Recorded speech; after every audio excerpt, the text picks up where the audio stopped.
Hola, ¿cómo están? En esta ocasión vamos a tocar el tema de estudio de una función de la materia Matemáticas 1. En esta tabla de contenido vamos a ver una pequeña definición de lo que es una función, los elementos de una función y luego vamos a hacer unos ejercicios de ejemplos. Una función es una relación especial entre elementos de dos conjuntos, un conjunto inicial llamado dominio y un conjunto final llamado imagen. Una función asigna a cada elemento del dominio un elemento de la imagen. Las funciones deben cumplir con algunas condiciones que son las siguientes. Existencia. Para todo elemento del conjunto dominio de la función existe un elemento del conjunto de la imagen con el que está relacionado. Unicidad. La imagen correspondiente a un elemento del dominio es única.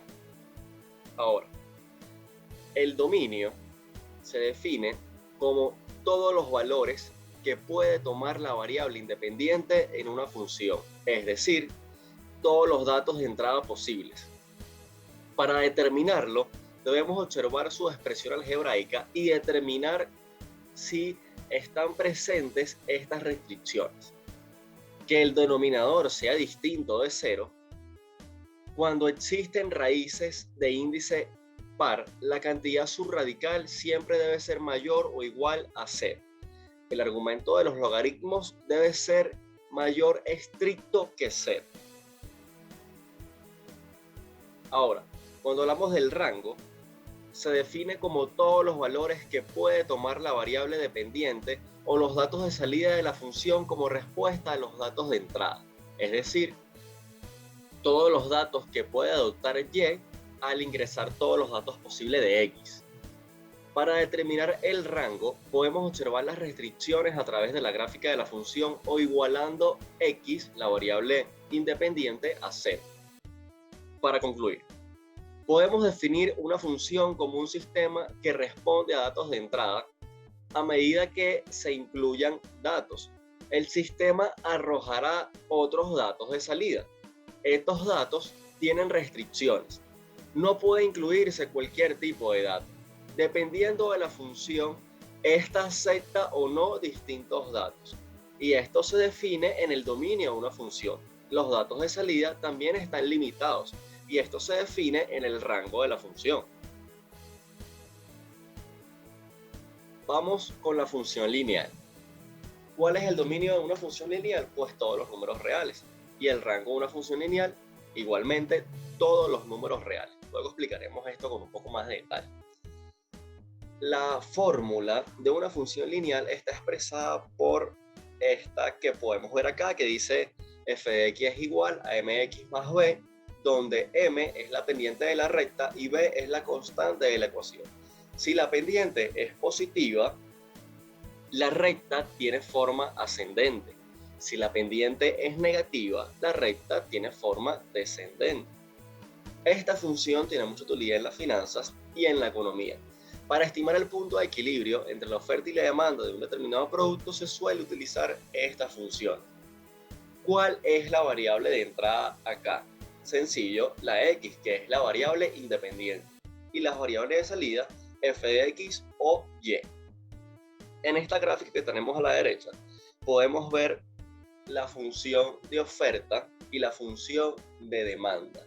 Y observamos el punto de equilibrio que existe entre ellas dos, en donde los demandantes y los oferentes están dispuestos a coincidir en precio y en cantidad en base a estas dos funciones. Cuando el precio sube desde este punto, se crea un exceso de oferta porque los demandantes no estarán dispuestos a comprar más de este producto si el precio aumenta. Y cuando el precio disminuye, existe un exceso de demanda. ¿Por qué? Porque los demandantes estarán dispuestos a comprar más de ese producto y los oferentes no, porque el precio disminuyó. Existe un punto de equilibrio que es el que marca la pauta. Por encima del punto de equilibrio existe un exceso de oferta y por debajo del punto de equilibrio existe un exceso de demanda. Función cuadrática. Esta función tiene forma de campana. Su dominio pertenece a todos los números reales y su rango está dado dependiendo de su concavidad. Si la función tiene un punto máximo, su rango es desde menos infinito hasta ese punto. Y si la función tiene un punto mínimo, su rango es desde ese punto hasta el infinito. Otro elemento de interés es la simetría de una función.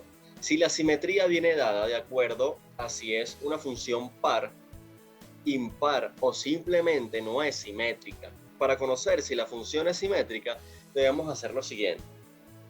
Si es par, es decir, simétrica con respecto al eje de las coordenadas, se cumple que f de x es igual a f de menos x. Si es impar, es decir, simétrica con respecto al origen de coordenadas, se cumple que f de menos x es igual a menos f de x. Si ninguna de estas condiciones se cumplen, se dice que la función es asimétrica, o sea, no es simétrica. En este ejemplo, en donde f de x es igual a x cuadrado más 5x más 6, para hallar el rango debemos aplicar la siguiente fórmula, que es x igual a menos b entre 2a, cuando b es la constante que acompaña la variable del exponente 1 y a es la constante que acompaña la variable del exponente 2. Entonces, colocamos estos valores en la fórmula, que sería x es igual a menos 5 entre 2 por 1, sería igual a menos 5 medios. Para hallar el valor de salida, la y de esa x, debemos colocar ese valor de x en la función. Entonces decimos que y es igual a menos 5 medios al cuadrado más 5 por menos 5 medios más 6. Entonces y es igual a menos un cuarto. Para conocer si este punto es máximo o mínimo, solo debemos ver el signo que acompaña a la variable cuadrática. Si es negativo, este valor es un punto máximo, y si es positivo, este valor es un punto mínimo. En este caso, el signo es positivo, por lo tanto, este punto es un punto mínimo y el rango va desde menos un cuarto hasta el infinito. Acá vemos la función ya graficada y podemos analizar lo siguiente. Como la función tiene un punto mínimo y su rango viene desde el punto menos 5 medio menos un cuarto, o sea, menos 5 medio en x menos un cuarto en y, hasta el infinito, es el punto más bajo de esta campana. Y desde allí comienza a subir hacia el infinito.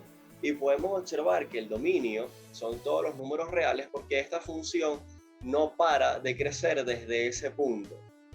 Entonces, se cumple lo que dice la regla o la norma, que el dominio son todos los números reales y el rango va desde el punto máximo o mínimo hasta desde el menos infinito hasta el punto máximo, o desde el punto mínimo hasta el infinito. Función racional. Las funciones racionales son aquellas en donde el denominador de la función es una expresión algebraica. Estas funciones tienen un elemento llamado asíntota. Una asíntota es una serie de puntos, una recta, por la cual la función estará muy cerca pero nunca llegará a tocarla. Existen tres tipos de asíntotas: verticales, horizontales y oblicuas. En este video solo estudiaremos las dos primeras. Asíntota vertical. Para conocerla hay que hallar el número o los números que hacen cero el denominador. Estos números se marcarán en el eje X y se dibujará una línea vertical desde el menos infinito hasta el más infinito. En caso de no existir un número que haga cero el denominador, no existe una asíntota vertical. Asíntota horizontal. Para conocerla debemos aplicar la siguiente fórmula. Dividir el coeficiente de la variable de mayor exponente del numerador entre el coeficiente de la variable de mayor exponente del denominador, es decir, ambas constantes que acompañan a esas respectivas variables. Esta fórmula solo aplica si el numerador y el denominador tienen el mismo grado. En caso del numerador tener mayor grado que el denominador, no existe asíntota horizontal. Si el denominador tiene mayor grado al numerador, la asíntota está en y igual a 0. En caso de tener una asíntota horizontal, esta será única. Acá vemos la fórmula que explicamos antes, el coeficiente del numerador de mayor exponente y el coeficiente del denominador de mayor exponente. El numerador dividido entre el denominador. El resultado de esta división se marca en el eje Y y se dibuja una recta desde el menos infinito hasta el más infinito, de forma horizontal. En este ejemplo, las variables del denominador tienen un exponente 1. Por lo tanto, solo existe una asíntota vertical. Para hallar la asíntota horizontal, usaremos la fórmula anterior. El dominio serán todos los números reales excepto la asíntota vertical, y el rango serán todos los números reales excepto la asíntota horizontal. En el ejemplo f de x es igual a 10x más 2 entre 5x menos 3, procedemos a hallar la asíntota vertical despejando el número que hace 0 el denominador, que sería x igual a 3/5, y la asíntota horizontal, como ambas variables que se encuentran en el numerador y denominador tienen el mismo grado, aplicamos la fórmula anterior y nos arroja que la asíntota horizontal se encuentra en y igual a 2. Procedemos a escribir el dominio de esta función, que son todos los números reales excepto 3/5.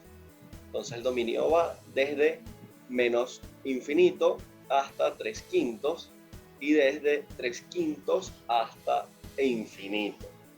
También se puede expresar como que el dominio son todos los números reales excepto 3/5. El rango va desde menos infinito hasta 2 y desde 2 hasta infinito. Nuevamente se puede escribir como que el rango es todos los números reales excepto el 2. Utilizamos paréntesis en ambos lados porque, uno, no sabemos qué tan infinito es este número en menos infinito y en más infinito, y dos, porque como son asíntotas, estas funciones nunca llegan a tocar o a ser este número, en este caso el dominio 3/5 y en el caso del rango 2. Por eso no utilizamos un corchete de inclusión de estos números. Simetría. Correspondencia de posición, forma y tamaño respecto a un punto, una línea o un plano de los elementos de un conjunto o de dos o más conjuntos de elementos entre sí. Nuevamente expresamos las fórmulas de la simetría. Si es par, se cumple que f de x es igual a f de menos x, y si es impar, se cumple que f de menos x es igual a menos f de x. Acá en el estudio de la simetría podemos observar que f de menos x es diferente a f de x y que menos f de x es diferente a f de menos x. Entonces, ¿qué podemos concluir acá? Bueno, que esta función no es simétrica. Ahora vamos a explicar un poco cómo hicimos este estudio. En f de menos x multiplicamos los valores que están en la variable x por el signo menos. Entonces, pueden fijarse acá que lo único que cambia son esos valores que acompañan a la variable. Y en menos f de x multiplicamos toda la función, toda la expresión por menos 1. O sea, básicamente le cambiamos el signo a todos los números que se encuentran acá. Y bueno, luego empezamos a comparar si f de menos x se cumple que es igual a f de x, y si menos f de x se cumple que es igual a f de menos x. Entonces, como no se cumple, no hay simetría. Función con raíz cuadrada. El dominio son todos los números reales que hacen que la variable de salida sea mayor o igual a 0. El rango va desde 0 hasta el infinito. ¿Por qué? Porque esta es una función con raíz cuadrada y no hay ningún número negativo que se pueda sacar una raíz cuadrada de ese número. No existe un número negativo que cumpla con estas condiciones. Por eso va desde 0 hasta infinito. Ahora, tenemos la siguiente expresión. El ejemplo que es f de x es igual a x menos 3 elevado a la 1 medio, o sea, raíz cuadrada. Y decimos que el dominio va desde 3 hasta el infinito. ¿Por qué desde 3 hasta el infinito? Porque si hallamos el valor que hace que esta variable se vuelva, que esta función se vuelva 0, es cuando x es igual a 3. Y no puede ser ningún número menor a este número, menor a 3, porque lo que resultaría es que daría un valor negativo, y al ser un valor negativo no se le puede sacar raíz cuadrada porque no existe ningún número negativo que tenga raíz cuadrada. Entonces, por eso el dominio va desde 3 hasta el infinito. Ahora, el rango ya lo conocemos, va desde 0 hasta el infinito. Acá utilizamos los corchetes porque se incluye el número 3 y se incluye también el número 0 respecto al dominio y al rango. Ahora debemos hallar los puntos de corte, si es que los hay, con los ejes X y Y. Para hallar los puntos de corte simplemente igualamos a 0 ambas variables. Por ejemplo, si queremos hallar el punto de corte de la variable X, el punto de corte en X, hacemos 0 la variable dependiente, que sería Y. Entonces, cuando Y es igual a 0, procedemos a hacer el despeje acá, que sería X menos 3 elevado a la raíz, elevado a la 1 medio, que sería la raíz cuadrada, y el punto sería x igual 3. Entonces, la función corta a x cuando x es igual a 3 y y es igual a 0. Ahora, procedemos a hallar el punto de corte con el eje y. Para eso hacemos a la variable independiente 0, x igual 0, y acá podemos observar que no existe un punto de corte en el eje Y. ¿Por qué no existe un punto de corte en el eje Y? Porque no existe una raíz negativa y esto sería una indeterminación. Por lo tanto, no corta el eje Y. Esto es un aporte de Negocios UCAP en el marco del programa de apoyo personal académico. Nuestro profesor asesor es la profesora Jennifer Campos. En edición y montaje están nuestros compañeros José Ucha y Sofía Sandoval. Y el estudiante IES, en este caso, es Nardi Zambrano. Espero este video sea de su utilidad. Muchas gracias y tengan un feliz día.